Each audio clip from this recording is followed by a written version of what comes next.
ஒகனக்கல்ல fight, Hogenakkal அந்த இது இருக்கும்ல பாறை, அதில் சறுக்கி போகையில் வலிக்கிருச்சு கை அப்படி இறங்கி எல்லாம் பிடிக்கிறக்காண்டி பக்கத்தில் ஒருத்தர் வேண்டாம்னு அவரே. என்ன துணிச்சல் சார்.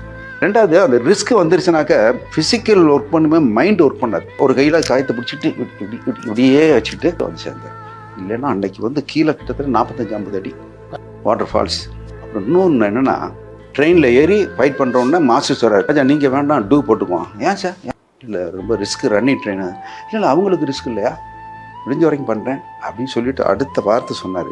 மாஸ்டர் டூப்பு போட்டுறது கரெக்டாக சொல்லிடுறாங்க, அவருக்கு பேமெண்ட்டுலாம் அப்படி அவர் நான் ஃபைட் முடிகிற வரைக்கும் அவர் இருக்கட்டும், நான் பண்ணுறேன். அந்த இதுலேயும் ஒரு சிறு மனித நேயத்தை நினைக்கிறார் பாருங்களேன். கண்ணதாஸ் ஐயா முந்தி எழுதியிருப்பாங்க, மனிதன் என்பவன் தெய்வமாகலாம், வாரி வாரி வழங்கும் பொழுது வள்ளலாகலாம்னு. கண்ணதாஸ் ஐயானுடைய அந்த 2 வரிகளுக்கு 100 விழுக்காடு பொருத்தமானவர்